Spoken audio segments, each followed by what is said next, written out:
CGU ढूंढ लिया, इस पे कोई बहुत ज़्यादा एग्जाम पॉइंट ऑफ व्यू से जोर नहीं है। CGU तो बता ही दिया जाएगा आपको। जो फैक्ट्री वाला कंसेप्ट है ये वर्कशॉप पे तो अप्लाई कर है जी, फैक्ट्री वाला कंसेप्ट है ये वर्कशॉप पे तो अप्लाई हो सकता है। कैसे? डिफरेंट हाँ, तो वो मैंने कहा था ना, ये जब मैं मिसाल समझा रहा था अगर इस वर्कशॉप पे बाकी गाड़ियाँ भी आके सर्विस हो सकती तो हाँ, फिर वर्कशॉप एक सेपरेट CGU हो सकता था, बसों की मोहताज ना होती, हो सकता था ऐसा। डिपेंड करता है बिजनेस के नेचर पे। जो अपनी प्रोडक्ट को सिर्फ फैक्ट्री वाई को दे रही है, हाँ, तो फिर ये सिंगल होना चाहिए। अरे नहीं भाई, अगर फैक्ट्री X अपनी सारी प्रोडक्शन बेशक फैक्ट्री Y को ही क्यों ना बेच रही हो, लेकिन अगर इसके मार्केट है और ये बेच सकती है, सिर्फ इस बेच सकती होने की वजह से ये अलग CGU है, ये अलग CGU है। बस एक्टिव मार्केट मौजूद है तो ये अलग CGU है, ये अलग CGU है। लेकिन अगर एक्टिव मार्केट ही नहीं है फिर तो दोनों मिला के एक CGU है। ये जो बाकी point B, C, D, E रह गए ना, ये पढ़ेंगे तो उससे बेहतर होगी अंडरस्टैंडिंग। CGU पहचान लिया, जैसे कॉस्ट में पढ़ा था वो बाई प्रोडक्ट्स वाला, तो है? बाई प्रोडक्ट्स को किस तरह डिफरेंशिएट करें? बाई प्रोडक्ट को प्रोसेस कॉस्टिंग में पढ़ा था ना कि एंड पे हमें बाई प्रोडक्ट्स भी मिलती है। अच्छा, तो उन्हें अलग CGU कहेंगे या उसको से एक ही CGU? By product CGU yes, production कर रहे होते हैं ना, तो हमें कुछ बाई प्रोडक्ट्स मिल जाती है उसमें। बिल्कुल मिल जाते हैं, कॉस्ट पढ़ाता हूँ पर हाँ, बाई प्रोडक्ट। तो वो एक डिफरेंट CGU होगा या एक ही CGU होगा? वो प्रोडक्ट CGU होगा। यस, अरे प्रोडक्ट CGU नहीं है। CGU क्या है भाई? हम बात कर रहे हैं बिल्डिंग, फर्नीचर, प्लांट, इक्विपमेंट, हम इनको CGU कह रहे हैं। वो प्लांट वगैरह मिल के जो पूरा एक ग्रुप कैश जनरेट कर रहा है, पूरे सारे उन एसेट्स के ग्रुप को CGU कह रहे हैं, किसी प्रोडक्ट को तो CGU नहीं कह रहे। तो फिर सोचना, फिर पूछ लेना, कोई मसला नहीं। CGU आइडेंटिफाई हो गया भाई। अब करते हैं लॉस एलोकेट।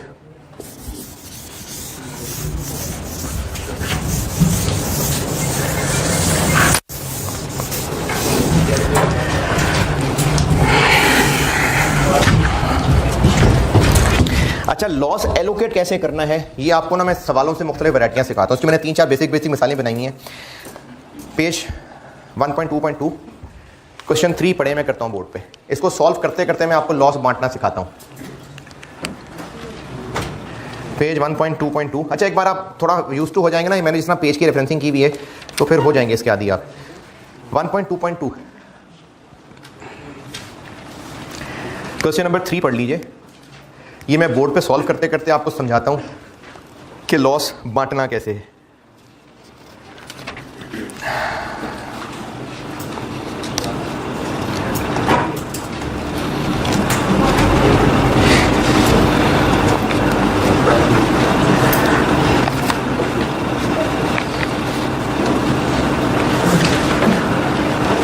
जो आपने मैक्सिमम एग्जाम्पल दी थी इसमें 150 पैकेट्स ना, तो उसमें 150 डिफरेंट CGU हो सकते हैं यहाँ पे दो ये नहीं 150 अलग अलग नहीं, उनमें से 70 तो 80 तो एसेट ही नहीं था, 70 एसेट थे। तो उसमें 150 क्योंकि उनकी मार्केट 80 इंटरनली जनरेटेड थे, वो एक्सपेंस बन गए। 70 से जो एसेट थे, बाकी बोलो 70 जो थे उनकी डिफरेंट मार्केट, मतलब कस्टमर की डिमांड भी सेपरेट है, तो 70 के 70 CGU अलग अलग चीज़ है। हाँ, क्वेश्चन 3 पढ़। इस सेंस में ना वो इस तरह नहीं मार्केट। चलो छोड़ो, रहने दो। क्वेश्चन 3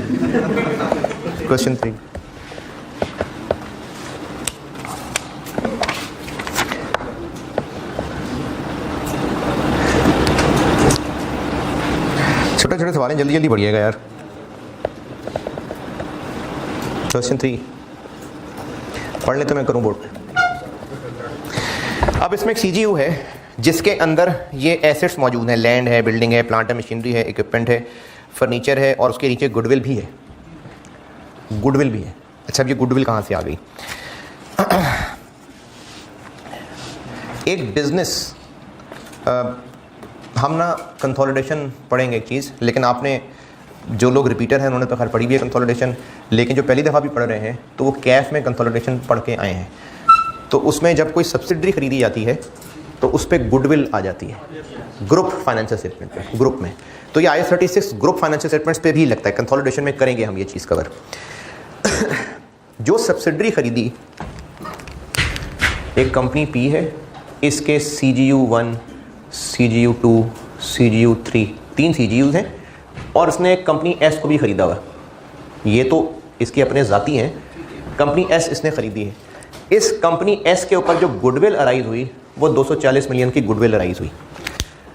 कंपनी S को ख़रीदने से हो सकता है इस बिज़नेस के CGUs को भी फ़ायदा पहुंच रहा हो सकता है वो कंपेटिटर हो सकता है कोई मशहूर हो नाम, तो इनको फ़ायदा किसी भी तरह इस कंपनी को ख़रीदने से इनको फ़ायदा पहुंच रहा है।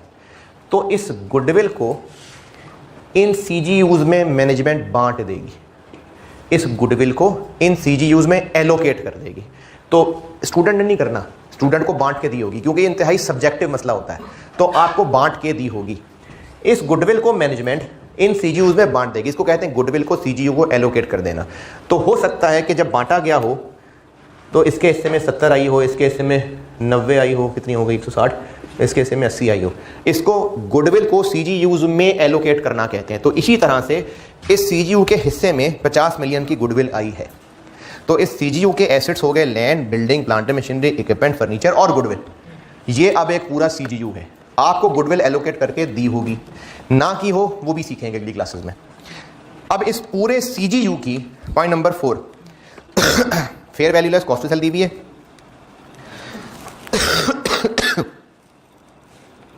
और पॉइंट नंबर 5 किधर है? पॉइंट 5 में क्या है? इस रिमेनिंग लाइफ तो है, और पूरे पॉइंट 5 में क्या है? इस पूरे CGU के कैश फ्लोज दिए हुए हैं। इससे क्या होगा? इस पूरे CGU की वैल्यू एंड यूज निकाल देंगे। अच्छा, इस CGU की कैरिंग अमाउंट कैसे निकलेगी? इस CGU की कैरिंग अमाउंट कैसे निकलेगी? सबको ऐड करके CGU की कैरिंग अमाउंट उसके अंदर मौजूद सब एसेट्स की कैरिंग अमाउंट को ऐड करके निकलेगी। और CGU की वैल्यू एंड यूज कैसे निकलेगी? उन सब एसेट्स की वैल्यू एंड यूज को ऐड करके नहीं। देखें CGU की कैरिंग अमाउंट कैसे निकल रही है? उसके अंदर मौजूद सब एसेट्स की कैरिंग अमाउंट को ऐड करके। तो पूरे CGU की वैल्यू एंड यूज सब एसेट्स की वैल्यू यूज को ऐड करके क्यों ना निकाल लें? अगर सब एसेट की वैल्यू यूज निकलती तो सवाब की नीयत से थोड़ी CGU बनाना था। वैल्यू यूज नहीं निकलती थी तो CGU बनाया ना। तो कैरिंग अमाउंट तो ऐड करके ही निकलेगी, लेकिन fair value less cost to sell और वैल्यू इन यूज ये पूरे ग्रुप की ही कैलकुलेट होती है।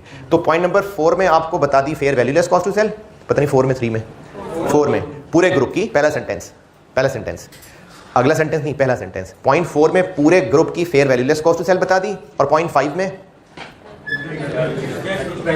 पूरे ग्रुप के कैश फ्लोज बता दिए, ताकि क्या करें? ताकि वैल्यू यूज निकाल लें। अच्छा, अगर कोई करना चाहे तो कर लेना, वैल्यू यूज में नहीं निकाल रहा बोर्ड पे, डिस्काउंटिंग करनी है ना, आई होप के कर लेंगे। निकाल ली वैल्यू यूज। इस ग्रुप की ये मैं क्वेश्चन 3 कर रहा हूँ। कैरिंग अमाउंट लिस्ट बताइएगा, एसेट्स क्या क्या हैं बताइए। 150, building 200, plant and machinery 700, equipment 180, furniture 120 और गुडविल 50। ये भी इसका हिस्सा बन गई है अब। टोटल 1400। ये 1400 क्या है? पूरे CGU की कैरिंग अमाउंट, जो कि इसमें मौजूद सारे एसेट्स की कैरिंग अमाउंट को ऐड करके बनी है। इस पूरे CGU की रिकवरेबल अमाउंट क्या होगी?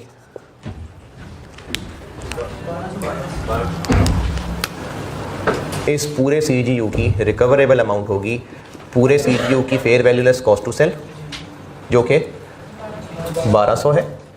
और पॉइंट नंबर 5 का आंसर कर लेंगे, ठीक है ना? तो की बात है, बस मुझे आंसर देख के बता दें, पता नहीं गलती ना देख रहे हो। 1271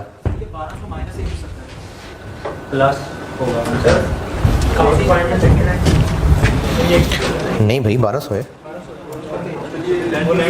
वो दूसरा सेंटेंस एक अलग चीज़ है। सिर्फ इस वक्त CGU की बात हो रही है, दूसरा सेंटेंस मैंने नहीं बोला अभी। सिर्फ CGU की fair value less cost to sell 1200 है।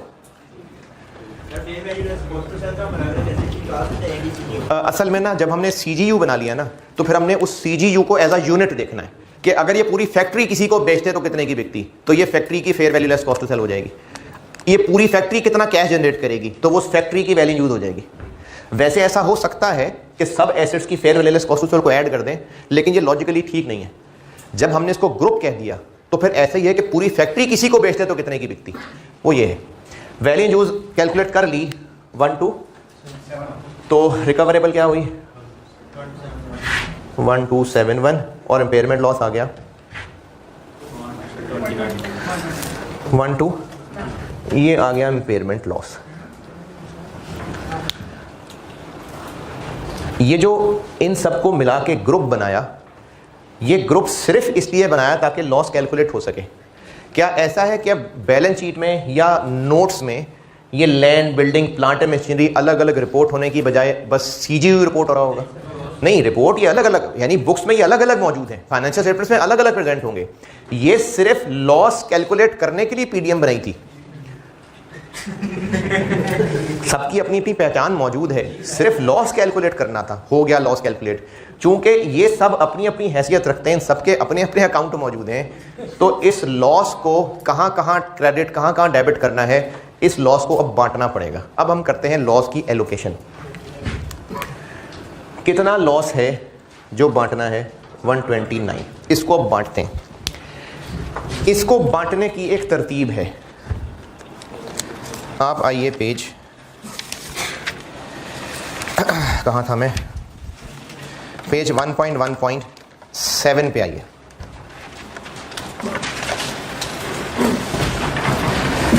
बल्कि रहने दें 8 पे,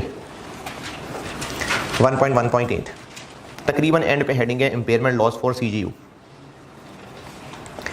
इम्पेयरमेंट लॉस फॉर सीजीयू। अब इसमें ना एक तरतीब बताई है, वो तरतीब ये है, पढ़ाता हूँ वहाँ से, कि ये जो गुडविल इनका हिस्सा बनाई गई थी हर सीजीयू का, जब एक सीजीयू की इम्पेयरमेंट टेस्टिंग करने लगे तो इसका हिस्सा इस सीजीयू के बाकी एसेट्स के साथ शामिल हो गया। ये अब जब लॉस एलोकेट करने लगे, सबसे पहले गुडविल को मारे जाके, सबसे पहला शिकार इस लॉस का गुडविल को बनाएंगे, बाकियों को छोड़ें, सबसे पहले गुडविल को उड़ाएं। अगर ये लॉस ही सिर्फ 10 होता तो वो सारा लॉस गुडविल के हिस्से में आ जाता, लेकिन गुडविल के हिस्से में मैक्सिमम कितना लॉस आ सकता है, तो इस 129 में से 50 तो डालें ना गुडविल को। कितना रह गया 79। अब इस 79 का इंसाफ ये है कि सब में बराबर बांट दें? नहीं, बराबर बांटना इंसाफ नहीं है, क्योंकि जिसकी वैल्यू ज़्यादा है उसको लॉस का हिस्सा भी ज़्यादा जाना चाहिए। तो वो जो बाकी 79 रह गया वो इन सब में इस रेशो में बढ़ जाएगा। पेज 1.1.8 पे लास्ट में point number 1, impairment loss allocate होगा कैसे, इन फॉलोइंग ऑर्डर। सबसे पहला नंबर आएगा गुडविल का। कौन सी गुडविल? जो उस सीजीयू को एलोकेटेड है। और then to the other assets on pro rata basis, यानी इनकी बुक वैल्यूज की रेशो में। तो इस 79 को जब बांटेंगे तो हर एक के हिस्से का एक लॉस आ जाएगा।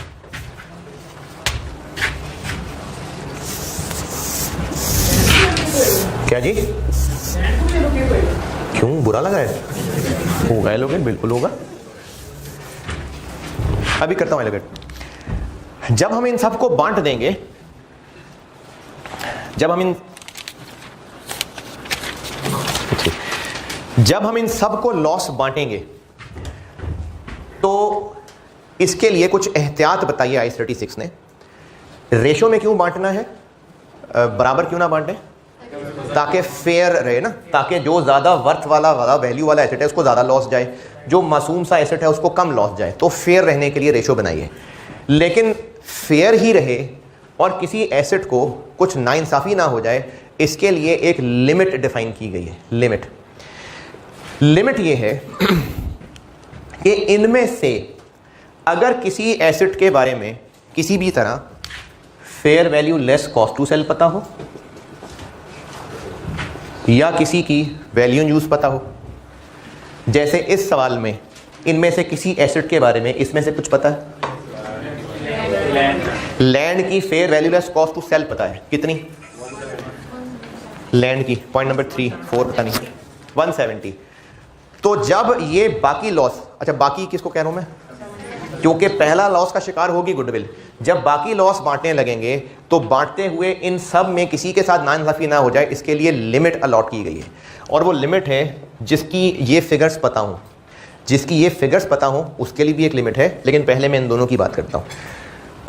अगर लैंड की ये होती 110, वैसे होती नहीं है लैंड की वैल्यूज, लेकिन अगर होती 115 तो हम इसमें से हायर को ले लेते। दोबारा लिमिट किस बात की, लिमिट इस बात की कि जब 79 का लॉस एलोकेट होगा तो एसेट्स इंपेयर हो जाएंगे, तो बढ़ जाएंगे कम हो जाएंगे, कम हो जाएंगे। अब कम होते होते गिरते गिरते इस लिमिट से नीचे ना चले जाएं, ये इनकी लोअर लिमिट है। जैसे फर्ज करते हैं कि ये 110 और 115 दी होती, इसमें नहीं दी है, इसमें 70 दी हुई है, लेकिन अगर 110 और 115 होती और इस 79 का जब हिस्सा बांटा जाता तो लैंड के हिस्से में फर्ज करते हैं 45 आ जाता। आएगा नहीं इतना, वैसे कह रहा हूं, हो सकता है इस 79 में से लैंड के हिस्से में 45 आ जाता। हिस्सा कैसे बांटते, प्रोरेटा। अगर ये हिस्सा इसके, अगर ये बांटते हुए इसको 40 चला जाता, नहीं मैंने क्या बोला था 45 चला जाता, तो ये कितना गिर जाएगी 10, नहीं इससे नीचे नहीं गिरने देना। इसमें से किससे नीचे नहीं गिरने देना, हायर से। और अगर पता ही इनमें से एक है तो बस उससे नीचे नहीं गिरने देना। ये लिमिट है। हो सकता है एक से ज़्यादा एसेट्स की अवेलेबल हो, जिस भी एसेट की ये दोनों वैल्यूज अवेलेबल हैं उनमें से हायर, और अगर एक ही अवेलेबल है तो जो अवेलेबल है वो लोअर लिमिट है। किस बात की लोअर लिमिट है कि जब इसको लॉस बांटें और ये वैल्यू डाउन हो तो उससे नीचे नहीं गिरनी चाहिए। ये मैंने अभी थोड़ी देर बाद बोलना है जुमला, अभी मैंने रिकवरेबल का वर्ड नहीं बोला, थोड़ी जल्दी बोल दिया आपने। ये बात दोबारा सुने, जब हम 79 को बांटेंगे तो मैंने कहा मिसाल के तौर पे लैंड के हिस्से में 45 आ जाता। अगर वो 45 लैंड को चार्ज करते तो लैंड कितनी रह जाती, तो नहीं, इससे नीचे नहीं गिरने देनी। और अगर ये लैंड की दोनों अवेलेबल है तो इनमें से हायर से नीचे नहीं गिरने देनी। इस सवाल में क्या अवेलेबल है, तो हमने इस 79 को बांटते हुए लैंड को किससे नीचे नहीं जाने देना। तो इस सवाल में इसका मतलब है 1 रुपया भी इसको लॉस बांटने की गुंजाइश नहीं है। ये तो पहले ही 150 है। अच्छा, मैंने इसमें कहीं कहा है कि क्या कोई रिवैल्यूएशन मॉडल पे है, नहीं। तो बिला वजह फजूल में कोई रिवैल्यूएशन मॉडल पे नहीं है, ठीक है, नहीं है रिवैल्यूएशन मॉडल पे, सब कॉस्ट मॉडल पे लिखा हुआ मैंने, बल्कि पॉइंट 1 में लिखा हुआ है। तो इसलिए लैंड 150 पे है, इसको लॉस क्यों नहीं बढ़ सकेगा, पहले ही लिमिट से कम आ रही है, तो इसको तो लॉस नहीं बढ़ सकेगा। अब रह गए ये बाकी 4, तो 79 इन बाकी चारों को बटेगा। किसी और एसेट की कोई लिमिट है नहीं, अगर होती तो वो अगले सवाल में डालता हूं। तो अब हम इस 79 को ऐसे बांटेंगे, कौन से 4 रह गए, लैंड तो गई, building 200, plant and machinery 700, equipment 180 और फर्नीचर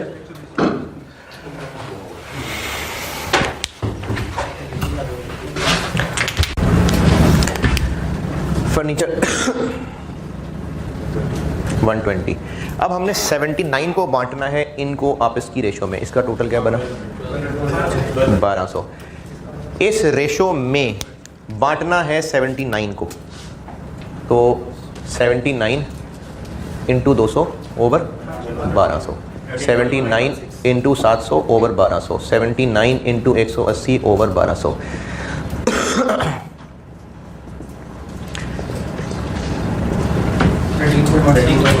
पॉइंट की है 13 46 12 हो रहा है पूरा। ये इस पूरे CGU का लॉस बंट गया और ऐसे बंटा कि बिल्डिंग के हिस्से में आया 13, प्लांट एंड मशीनरी के हिस्से में आया 46, 12 और 8, ये पूरा 129 बंट गया। तो लॉस कैलकुलेट पहले पूरे CGU का होगा। कैसे, पूरे CGU की कैरिंग अमाउंट कैसे निकलेगी, उस CGU के अंदर सारे एसेट्स इंक्लूडिंग वो एलोकेटेड गुडविल, उनकी कैरिंग अमाउंट ऐड करके। CGU की रिकवरेबल कैसे निकलेगी, सबकी रिकवरेबल ऐड करके नहीं, पूरे CGU की रिकवरेबल कैलकुलेट होगी जैसे किसी इंडिविजुअल एसेट की होती है, उन्हीं रूल्स के तहत। और फिर जो लॉस होगा उसका सबसे पहला शिकार गुडविल, उसके बाद बाकी सारे एसेट प्रोपोर्शनेट, लेकिन बाकियों के एहतियात ये रखनी है कि उनकी लिमिट से ज़्यादा चार्ज ना हो जाए। और लिमिट से मुराद कि एसेट को गिराना है तो इससे ज़्यादा नहीं गिरा देना। किसी की fair value less cost to sell और वैल्यू यूज पता हो तो उनमें से हायर, और अगर एक ही पता है और जिस बेचारे की कोई लिमिट नहीं पता है तो उसको करे जाओ चार्ज, कोई मसला नहीं, कर दो चार्ज। तो ये इस सवाल का आंसर है। रिक्वायर्ड क्या था? कैरिंग अमाउंट निकालनी थी। तो अब लॉस के बाद की कैरिंग अमाउंट क्या हो गई?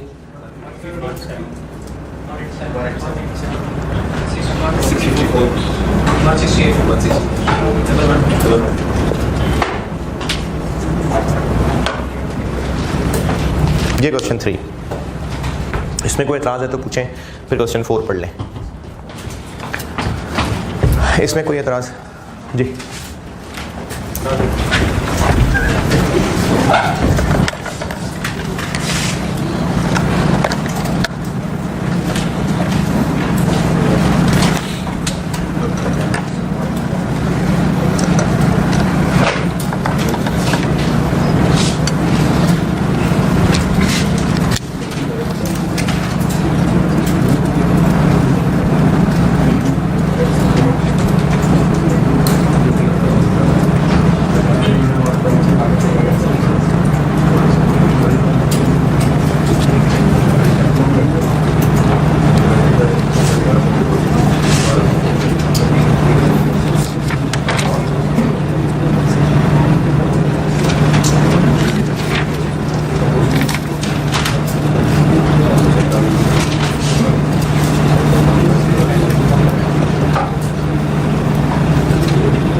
Question 3 okay.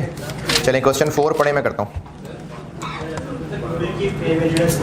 नहीं हो सकता, गुडविल की नहीं होती fair value less cost to sell. Goodwill एक हिस्टोरिक चीज़ है, वो कंसोलिडेशन में आप पढ़ेंगे, वो एक हिस्टोरिक चीज़ है, उसकी नहीं होती फेयर वैल्यू लेस कॉस्ट।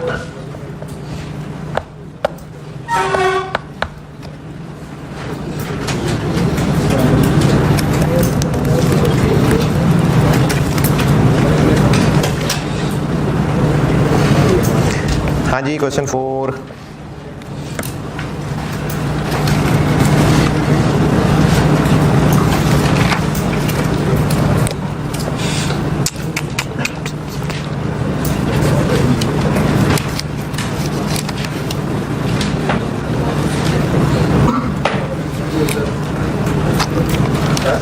ये जो गुडविल 50 है ये पूरे सीजीयू की है, लेकिन जो लैंड है तो उसको तो इम्पेयरमेंट लॉस हो नहीं रहा, तो ये हमने 50 की 50 क्या खत्म नहीं कर दी। नहीं, सारी गुडविल को क्यों चार्ज किया है? सारी गुडविल चार्ज की, क्योंकि आप देखेंगे इसमें जो कुछ एसेट तो ऐसे होंगे ना जो इम्पेयर हो रहे हैं, कुछ नहीं हो रहे हैं। गुडविल एसेट गुडविल पूरे सीजीयू की है। हाँ, तो इसमें लैंड भी आ रहा है, बाकी भी आ रहे हैं, लेकिन लैंड तो इम्पेयर होंगे, तो फिर इसे भी हमने प्रोपोर्शनेट ही करना चाहिए गुडविल को। गुडविल को प्रोपोर्शनेट करें, यानी इस लिस्ट में गुडविल भी लिखूं और लॉस सबके हिस्से में आए तो उसी तरह गुडविल के भी हिस्से में निकले। क्यों ऐसा लग रहा है आपको? अच्छा, गुडविल ना पूरे सीजीयू की एक्चुअली है नहीं। अच्छा, ये सवाल ये है कि गुडविल तो पूरे सीजीयू का अच्छा नाम है। नहीं नहीं, ऐसा नहीं है। देखो, मैंने ना अभी मिसाल लिखी थी कि कंपनी पी के 3 सीजीयू थे, कंपनी पी ने कंपनी एस खरीदी, गुडविल उस कंपनी एस की थी। कंपनी एस को खरीदने से कंपनी पी के एग्जिस्टिंग बिजनेस को भी फ़ायदा पहुंचा, क्योंकि कंपनी एस हमारा को कंपेटिटर था, या शायद वैल्यू चेन में, सप्लाई चेन में हमारे साथ था। तो हमें कंपनी एस को ख़रीदने के कंपनी पी के एग्जिस्टिंग बिजनेस को फ़ायदा पहुंचा, इसलिए कंपनी एस की गुडविल बस बांट ही दी गई इन तीनों सीजीयूज के अंदर। ये 50 इस गुडविल, इस सीजीयू का अच्छा नाम नहीं है। ये 50 इस सीजीयू की गुडविल नहीं है, कंपनी एस की गुडविल थी। उस पे जो गुडविल आई वो कंपनी पी के सीजीयूज में बस किसी भी तरह बांट दी गई। तो पहली बात ये कि सीजीयू का अच्छा नाम नहीं है, ये बात क्लियर है। जब बिजनेस को लॉस हो गया, इसका मतलब शायद बिजनेस अब उतना अच्छा नहीं है जितना पहले सोचा था, तो इसलिए इसका सबसे पहला शिकार गुडविल को बनाया जाता है।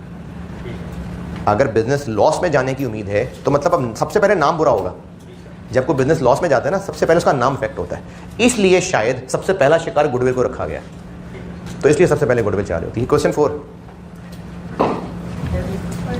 क्वेश्चन 4 में अब मैंने चेंज वैरायटी ये की कि इसमें एक सॉफ्टवेयर एसेट है जो फारिग है, सॉफ्टवेयर आउटडेटेड है और मैनेजमेंट फैसला किया है कि उसको बस हम कुछ ही अरसे में छोड़ देंगे, इसकी जगह कोई नया ले आएंगे, बस इसको हम अब डिस्पोज ऑफ कर देंगे। और एक पार्टी ने इसका रेट भी लगा दिया है 100 का। मैंने इसमें ये चेंज किए, बाकी पहले भी लैंड की फेयर वैल्यूलेस कॉस्ट से दी थी, अब भी दे दी है। आप आइए पेज नंबर पीछे 7 पे, पेज नंबर पीछे 7, पीछे चैप्टर में पेज नंबर 7 पे आइए।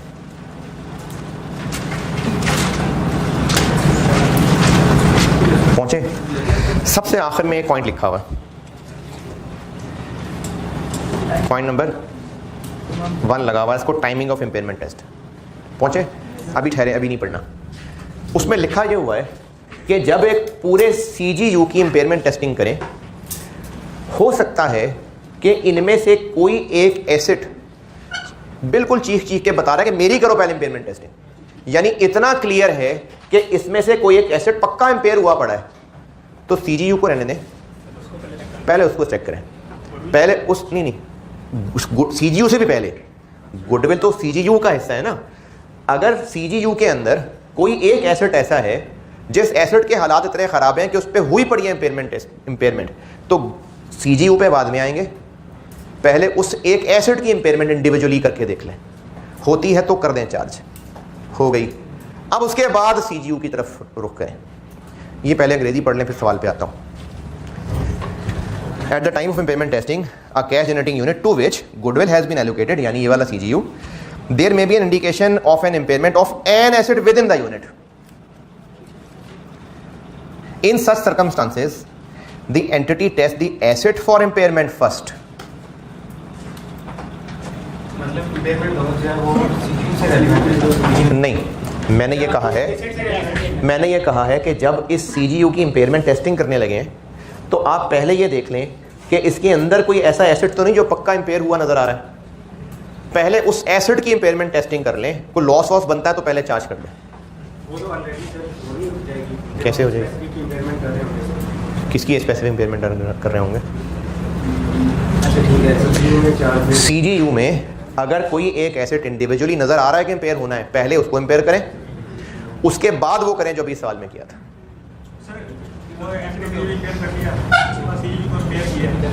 अब अभी इसके जवाब, 20 सवाल क्वेश्चन 4 के जवाब में आपका जवाब है, ठीक है। पहले अगर कोई एक एसेट बीमार है, पहले उसकी इम्पेयरमेंट टेस्टिंग करें, उसके बाद नहीं, रिमेनिंग नहीं कहा, उसके बाद फिर अब इस पूरे CGU की तरफ ध्यान करें। क्वेश्चन नंबर 4 सॉल्व करता हूं। क्वेश्चन नंबर 4 में जी नहीं अभी लगाएंगे, आप देखते जाए, लगाएंगे।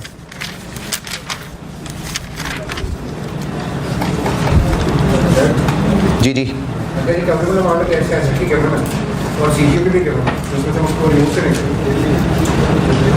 अगर ऐसा एसेट हो गया तो कैसे करेंगे, यही पूछ रहे हैं, इसको कैसे हैंडल करेंगे?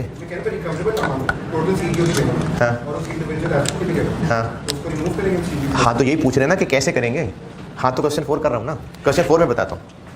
क्वेश्चन नंबर 4 में ये मसला करता हूँ डिस्कस। बताइए जी, क्वेश्चन 4 में क्या क्या है? यही है सारे, एक्स्ट्रा है या कोई चेंज हो गया?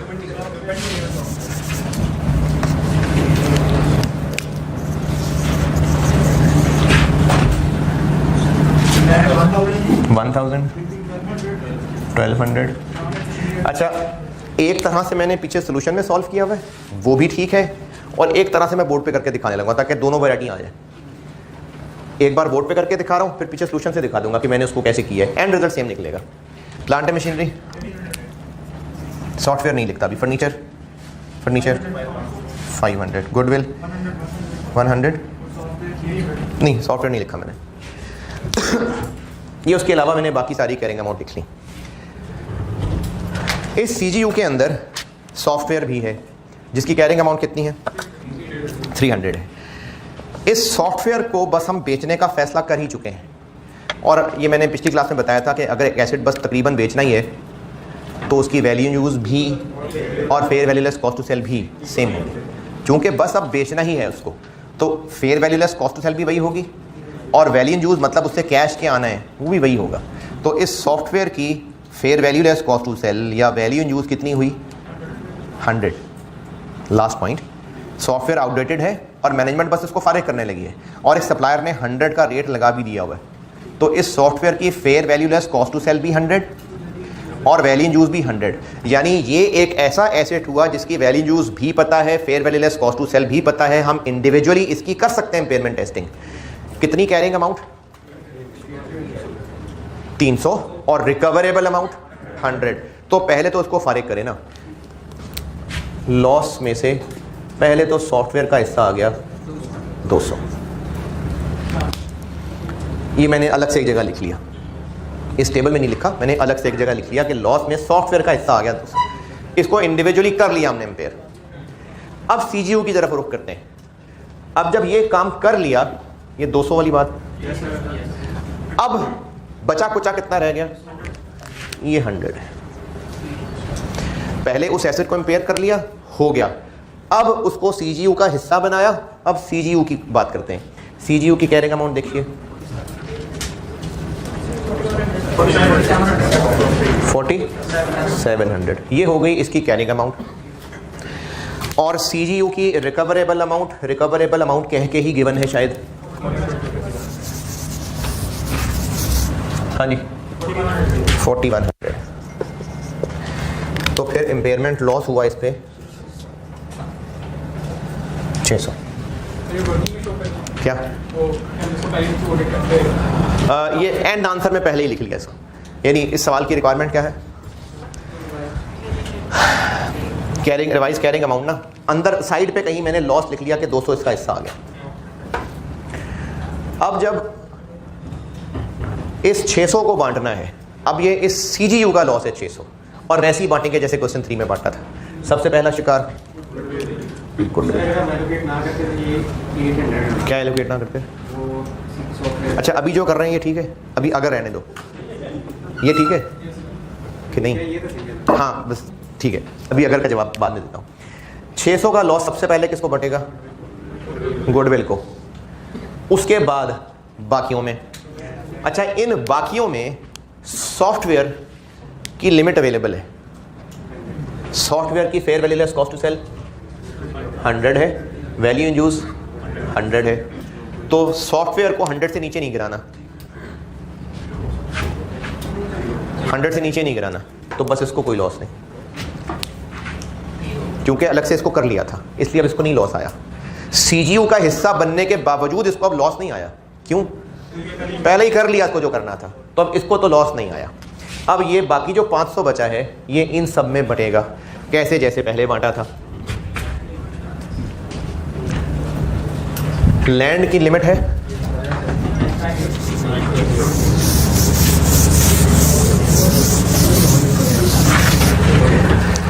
हाँ जी, लैंड की लिमिट दी हुई है। क्या दी हुई है? 950। तो चलो 950 तो अभी कम ही है, गुंजाइश मौजूद है ना, तो बस ठीक है, बेफिक्र होकर लॉस बांटते हैं। लैंड को, बिल्डिंग को, प्लांट एंड मशीनरी को, सॉफ्टवेयर को नहीं, फर्नीचर को, इनको बांटते हैं लॉस। और कितना लॉस है जो बांटना है? 600 के 500 ना, गुडविल को तो गया 100। ये 46 है? नहीं यार, 3000, 4000, 4500। सॉफ्टवेयर को नहीं ना डालना, उसकी लिमिट पहले ही पूरी हुई है। 4500 यार, साथ साथ चल रहे हो ना मेरे। अब इस 500 को इन रेशोज में बांट दें। 500 into 1000 by 4500, 500 into 1200 by 4500, 500 into 1800 by 4500 और 500 इंटू 500 बाई 4500। 111 133। अच्छा, ऐसी मेरा मूड नहीं है डेसिमल का, वरना डेसिमल बिल्कुल लगाएं, ना भी लगाएं तो कोई मसला नहीं है, मेरा भी मूड नहीं डेसिमल का। इधर 256 बन रहा है पूरा 6। अगर हमने यही कैलकुलेशन को फाइनल लॉक कर दिया तो कुछ गड़बड़ है इसमें। क्या गड़बड़ है? लैंड की लिमिट से बाहर निकल जाएगी बात। इसलिए हम इस कैलकुलेशन को ये भी कर सकते हैं कि इसको यहीं छोड़ दें, ये बेकार हो गई कैलकुलेशन, और लैंड को सीधा सीधा जाके 50 का लॉस चार्ज कर दें, ये भी कर सकते हैं। लेकिन इतनी मेहनत की है, ज़ाया ना करें। 61 है जो एलोकेट नहीं हो सका, इसको फिर से एलोकेट करेंगे, फिर से वर्किंग बनानी पड़ेगी। ये बात दोबारा सुने, दोबारा देखिए, सारा सवाल रिपीट करता हूँ। पहले क्या किया, जो लॉस सॉफ्टवेयर को डालना था वो पहले सॉफ्टवेयर को अलग से डाल दिया। सीजीयू से पहले ये इंडिविजुअल एसिड एम्पेयर हो गया। अब सीजीयू में आए तो उसकी रिवाइज कैरिंग अमाउंट आ गई। अब इसको बांटना कैसे, जैसे पहले किया था, पहला शिकार गुडविल, और सॉफ्टवेयर को नहीं हिस्सा जाना बन रहा क्योंकि वो पहले ही अपनी लिमिट तक पहुंचा हुआ, ये पहले अपनी लिमिट तक पहुंचा हुआ वाली बात। ओके, अब बाकी जो 4 रह गए, 5 4, उन चारों को जब हमने इस प्रो रेटा से बांटा तो इसमें लैंड के साथ एक नाइंसाफी होती नजर आ रही है। तो हमारी इस कैलकुलेशन का रिजल्ट ये निकला कि 500 में से काफ़ी सारा लॉस तो बांट दिया, 61 बंटने से रह गया। अब ये 61, ये लैंड ने इनकार किया है लॉस बर्दाश्त करने से, तो फिर इस 61 के लिए बाकी 3 कुर्बानी देंगे। जो लॉस किसी लिमिट की वजह से नहीं बढ़ सका वो फिर बाकियों में एलोकेट होगा। अब एक और वर्किंग होगी, और अब उस वर्किंग में कितना बांटा जाएगा? 61। किन में बांटा जाएगा? इन बाकी 3 में बांटता हूं। लैंड अब रहने देते हैं, लैंड को हमने डाल दिया 50। अच्छा, तो फिर ये ड्रामेबाजी ना करते, पहले ही 50 डाल देते। क्या पता उसका हिस्सा ही सिर्फ 25 आता, क्या पता हिस्सा ही 25 आता। तो इसलिए पहले बांटना है, लिमिट क्रॉस होगी तो फिर ये लिमिट लगानी है। ये 50 कैसे बना? 950। तो इसको 50 डाला, बाकियों के लिए हम एक और वर्किंग करने लगे दोबारा से, और अब की बार लाइन में होंगे बिल्डिंग,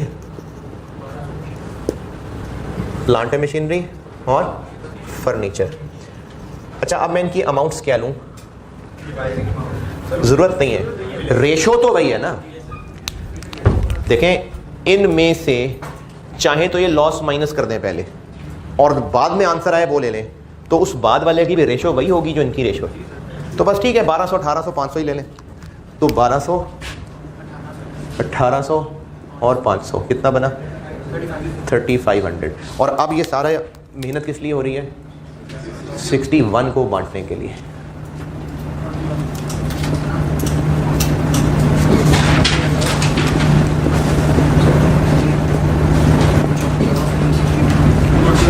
जी 21 31 9। इन बाकी 3 की चूंकि कोई लिमिट नहीं थी इसलिए बर्दाश्त कर लेंगे ये। अब इस सारी कैलकुलेशंस का एंड रिजल्ट ये निकला कि बिल्डिंग के हिस्से में लॉस आया 133 एक, 21 एक, 154, 133। वो कैमरे वाले को भी बताना है ना। 133 बिल्डिंग और 21, तो बिल्डिंग को टोटल ये आ गया। प्लांट एंड मशीनरी 31 और 200,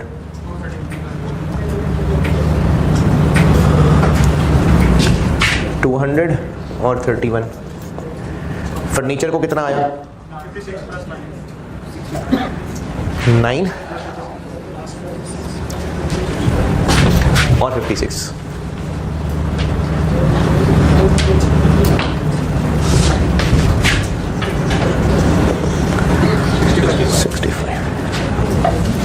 इस तरह से ये लॉस इन सब को एलोकेट हो गया। अच्छा, अगर इस सवाल में ये पूछा जाए कि टोटल इम्पेयरमेंट लॉस किस किस को कितना चार्ज हुआ, तो 200 सॉफ्टवेयर को, बाकी ये 950 1046 15 69 100 435 और 0। तो अगर कोई एसेट अलग से इम्पेयर हो रहा है तो पहले उसको इम्पेयर करेंगे, उसके बाद CGU पे आएंगे। अब इसमें पूछें जो पता नहीं जिनको मैंने कहा था ठहर जाए बाद में जी।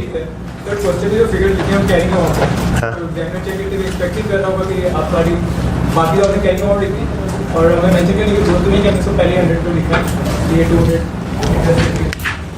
नोट देने की जरूरत नहीं है ऐसे जी ठीक जी। सर जो रिकवरेबल अमाउंट जीपी की पूरी दी गई है सवाल उसमें सेकंड है कि वो जो सॉफ्टवेयर का था उसमें पार्ट है इन सब की रिकवरेबल अलग अलग निकालेंगे और उन सबको ऐड करेंगे तो वो CGU की रिकवरेबल होगी। क्या ऐसा है? इन सब की कैरिंग अमाउंट्स मिलाई तो CGU की कैरिंग अमाउंट बन गई। तो CGU की कैरिंग अमाउंट ऐसे निकली है कि इन सब की रिकवरेबल नहीं, CGU की रिकवरेबल अमाउंट ऐसे निकली है कि इन सब की रिकवरेबल को ऐड किया। CGU की अलग तरीके से रिकवरेबल निकली है। तो इसलिए ये कहना कि इसमें सॉफ्टवेयर की रिकवरेबल शामिल है, किसी और तरीके से निकली है CGU की रिकवरेबल अमाउंट, तो इसलिए हम डायरेक्टली नहीं कह सकते कि इसमें सॉफ्टवेयर की रिकवरेबल शामिल है, बस CGU की रिकवरेबल अमाउंट है। अच्छा, एक तो ये सामने जो मैंने किया है कि ये प्रेजेंटेशन है, लेकिन पर्सनली मैं इसको रिकमेंड नहीं करता। पर्सनली मैं रिकमेंड करूंगा कि आप इसको अलग करने की बजाय अगर ये नोट करना चाहें तो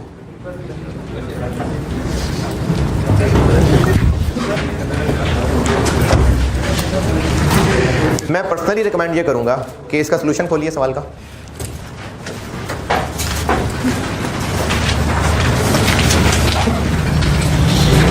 क्वेश्चन 4 का सलूशन खोलिए।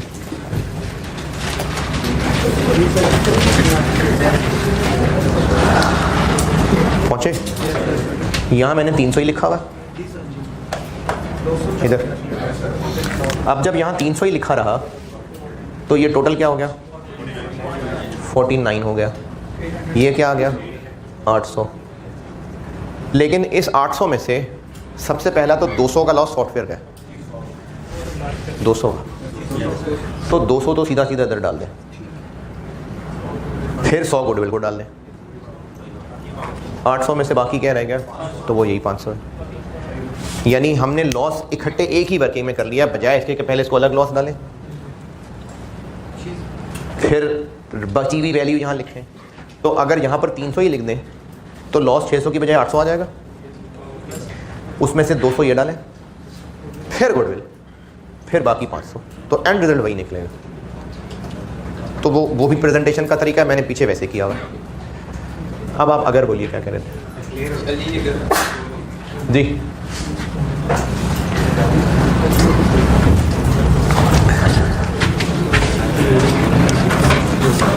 एक और एक यार नहीं एक साथ है, होमवर्क अलग है।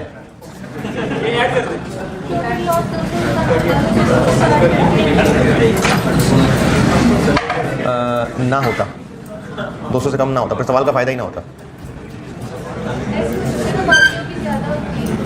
कॉन्सेप्चुअली हाँ सही है, तो फिर इस वाले तरीके में वो कवर ना हो पाता जो मैंने अल्टरनेटिव बताया, फिर ऐसे ही करना पड़ता कि इस 200 को अलग। अच्छा, सवाल है ऐसी बस नॉलेज के लिए कि क्या पता इस 200 ही का लॉस होता, उसके अलावा CGU पे कोई लॉस ही ना होता, हो सकता था ऐसा। तो उस सॉफ्टवेयर को तो 200 का लॉस चार्ज कर लेते, बाकी CGU पे कोई लॉस ना होता, हो सकता था ऐसा। तो वो उसी सूरत होता ना कि अगर बाकी CGU पे कोई लॉस ही ना होता। देखो असल तरीका तो ये है, सवाल का असल तरीका तो यही है जिस तरह मैंने बोर्ड पे बताया, लेकिन अगर हम कंबाइन करके भी कर लेंगे तो भी एंड रिजल्ट सेम आ जाएंगे। यार एक सवाल और, एक चले जिसने जाना चला जाए।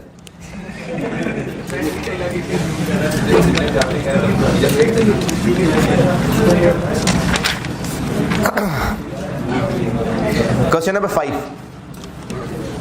एक सवाल प्लीज, एक सवाल और बस। 10 क्वेश्चन नंबर 5।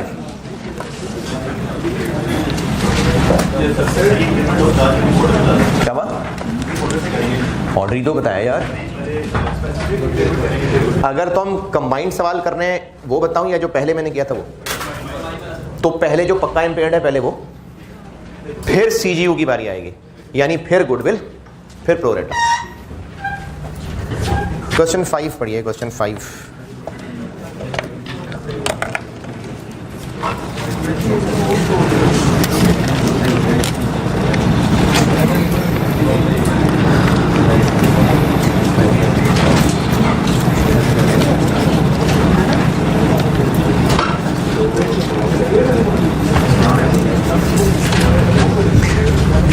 अच्छा टाइम बचा देता हूँ। वो अच्छा भाई,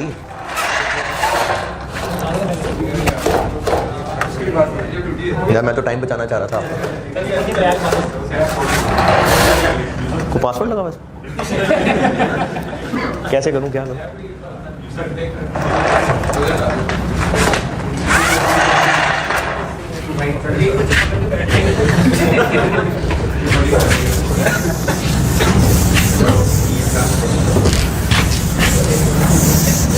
चले मैं ना सामने बोर्ड पे दिखा रहा हूँ, बेशक पढ़ा नहीं जा रहा होगा लेकिन कम से कम मैं फिगर आइडेंटिफाई कर सकूंगा, तो पढ़ आप अपनी बुक से लीजिएगा।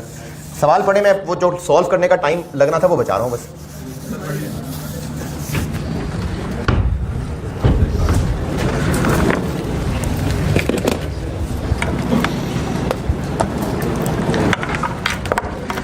हाँ जी, सवाल पढ़ेंगे तो मैं बात आगे करता हूँ।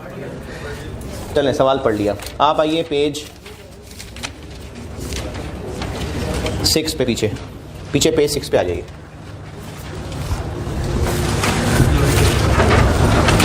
पेज 6।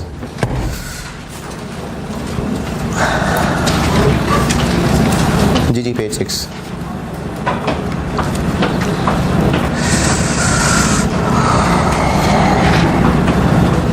पहुंचे? अच्छा, पेज 6 पे ये जो मैंने हेडिंग दी हुई है मिड से नीचे तकरीबन, recoverable amount and carrying amount of CGU, इसका पॉइंट 1 पढ़िए।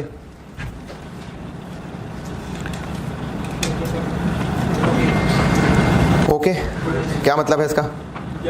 कि जैसे आपको वैल्यू इन यूज़ के कैश फ्लोज के पॉइंट बताए थे कि क्या शामिल करना है, क्या शामिल नहीं करना है, वही सारी गाइडेंस एक एसेट के लिए भी है, वही सारी गाइडेंस सीजीयू के लिए भी है। फिर इसके बाद पॉइंट नंबर 4 पे आइए, पॉइंट 4, और एक उंगली इस पेज पे रखिए और एक उंगली आगे क्वेश्चन पे आइए। क्वेश्चन में सीजीयू के अंदर आपको एक आइटम इन्वेंट्री भी नज़र आ रही होगी। ये कहाँ से आ गई? इसके ऊपर तो IS36 लगता नहीं है, इस पर तो IS36 नहीं लगता, तो ये सीजीयू को ऐसा क्यों है? तो अगर हमने पूरी फैक्ट्री को सीजीयू कहा है तो उस पूरी फैक्ट्री के अंदर पड़ी हुई इन्वेंट्री भी शामिल है। अगर हमने उस फैक्ट्री की fair value less cost to sell निकालनी होगी तो उससे मुराद होगी कि पूरी फैक्ट्री बिकती तो कितने की बिकती।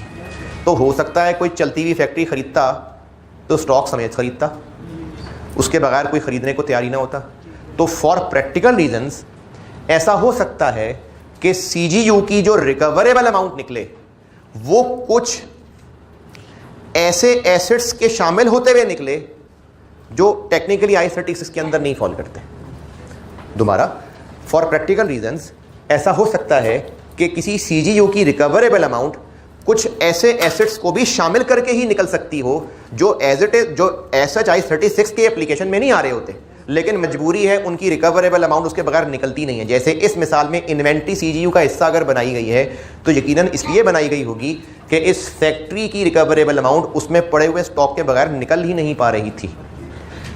तो उस रिकवरेबल अमाउंट में उस पड़े हुए स्टॉक का भी तो कोई ना कोई बेनिफिट शामिल होगा ना, क्योंकि अगर उस फैक्ट्री की रिकवरेबल अमाउंट पड़े हुए स्टॉक के बगैर निकल ही नहीं सकती, उसका जो फैक्ट्री का कोई रेट दे रहा है कि मैं इतने में खरीद लूँगा फैक्ट्री, तो उस रेट में पड़े हुए स्टॉक की भी तो कोई वर्थ होगी। तो अब उस रिकवरेबल अमाउंट जिसमें स्टॉक की भी कोई ना कोई वर्थ शामिल है, उसको जब कैरिंग अमाउंट से कंपेयर करना है तो उसमें भी फिर हमें ज़बरदस्ती इन्वेंट्री को शामिल करना पड़ेगा, सिर्फ इसलिए कि लॉस की फिगर निकल आए बस। ये उस पॉइंट 4 में अंग्रेज़ी लिखी हुई है, पहले अंग्रेज़ी पढ़ लें फिर क्वेश्चन 5 पे आता हूँ। पीछे पेज 6 पे जो उंगली रखी है आपने, उसमें आखिर में पॉइंट 4 पढ़ लें।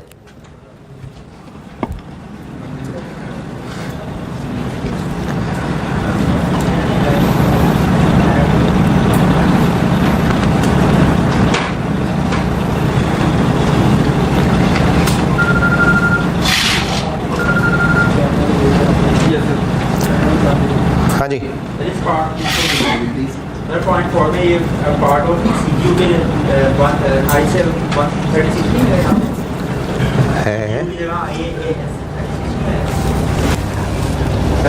For practical reasons, the recoverable amount of CGU is sometimes determined after consideration of assets that are not part of the CGU. यानी वो CGU का पार्ट इसलिए नहीं है क्योंकि CGU तो उन एसेट्स के लिए बनाया जा रहा होता है जिन पर I-36 लग रहा होता है, तो टेक्निकली उसका पार्ट नहीं होने चाहिए थे, लेकिन उनको शामिल करना मजबूरी हो गया क्योंकि उस पूरे CGU का रेट ही उस इन्वेंट्री को शामिल करके लग रहा था, तो मजबूरी हो गई। तो लॉस कैलकुलेशन के लिए हमें उनकी कैरिंग अमाउंट को भी साथ मिलाना पड़ेगा। अब इससे सवाल पे क्या फ़र्क पड़ेगा वो आपको सिर्फ इस सोल्यूशन को ज़बानी ही दिखा देता हूँ। ये खुद ब खुद चल जाएगा।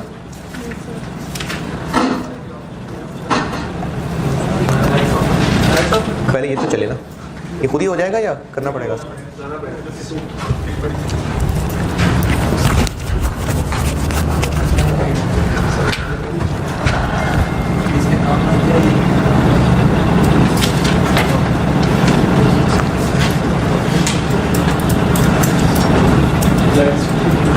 पहले चल तो जाए, खैर है, राइट ना बंद करें, पहले पता तो चल भी रहा है कि नहीं। अच्छा चलें, ये आ जाएगा। आपके पास क्वेश्चन भी है, सॉल्यूशन भी सामने खोलिए। क्वेश्चन पढ़ा है कि नहीं पढ़ा, या सामने पढ़ा हुआ है? बस पढ़ा है। इस CGU के अंदर एक तो ये इन्वेंट्री की फिगर आ गई, तो इसलिए दी गई होगी क्योंकि ज़बरदस्ती इसको शामिल किया हुआ है।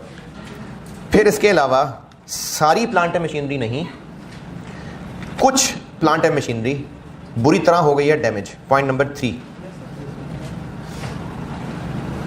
अब करिएगा लाइट बंद। और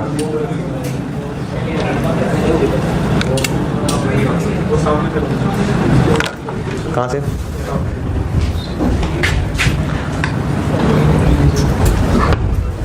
अच्छा वो ना बोर्ड इतना क्लियर नहीं हुआ, वो मेरे पास डेस्टर ख़राब है, शायद आपसे इतना क्लियर ना पढ़ा जा रहा ऑनलाइन वालों से, तो आपके पास पेज तो चलो है ना 3, आपके पास अपनी बुक में तो पढ़ा जा रहा है।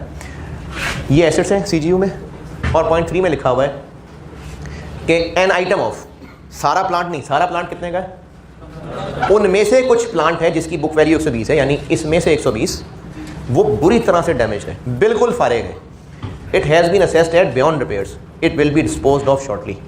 तो इस एक प्लांट की बिल्कुल फारेग है, रिकवरेबल अमाउंट 0, बिल्कुल फारेग है, बियॉन्ड रिपेयर्स है ये। तो ये वो बात आ गई जो पिछले सवाल में सॉफ्टवेयर के साथ थी। ये वो एसेट है जो पक्का गया, पक्का फारेग है ये एसेट, तो पहले इसको फारिग कर लें।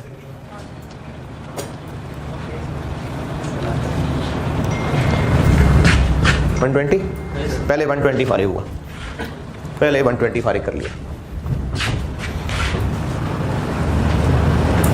पहले 120 को फारिग कर दिया। अभी जैसे पहले मैंने बोर्ड पे सॉल्व किया था ना, पहले 120 को फारिग कर दिया, 120। अब बाकी CGU पे आते हैं। बाकी CGU, ये जो 100 इन्वेंट्री थी, पहले तो IS2 ही ठीक नहीं लगा हुआ था ना, ये 100 आ रहा था जबकि इस इन्वेंट्री के NRV 95 है, तो पहले तो उसको भी ठीक करें ना भाई। तो ये हमने एक तो वो प्लांट अकेला फारिग कर दिया और इसको NRV ठीक कर लिया। ये तो पहले IS2 की गलती थी ना, पहले इसको तो ठीक करें ना, पहले IS2 के मुताबिक आए, और ये वो है जो पक्का इम्पेयर्ड था, इसको उड़ा दिया। अब बाकी CGU ये है। तो इस सवाल में से मैंने आपको इन्वेंट्री वाला पॉइंट सिखाना था। अब ये CGU, ये 120 वाली बात ओके है ना? अब ये CGU है, इसकी ये कैरिंग अमाउंट हो गई, रिकवरेबल अमाउंट आपको दी हुई है। तो अब इस बाकी बचे कुचे उस 120 को उड़ाने के बाद इस बाकी बचे कुचे CGU की 675 लॉस है, जिसमें से सबसे पहला शिकार गुडविल होगी। इन्वेंट्री को कितना जाएगा? कोई नहीं भाई, इस पे I-36 नहीं लगता, इसको तो सिर्फ इसलिए इसमें डाला था ताकि सही लॉस कैलकुलेट हो सके, बस पेमेंट लॉस नहीं डालना उसको। तो ये लॉस अब बाकी चारों में ये एलोकेट हो जाएगा। लैंड को इसलिए नहीं हो सका क्योंकि लैंड की पहले ही लिमिट पार हो रही है, ठीक है। बाकी फिर ये क्वेश्चन 4 जैसा ही हुआ, क्वेश्चन 3 जैसा ही हुआ,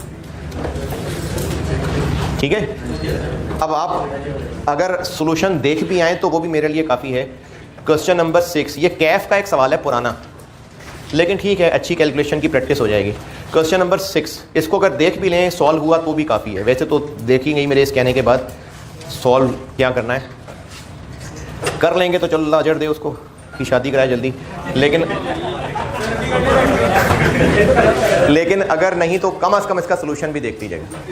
ठीक है जी, अल्लाह हाफ़िज़।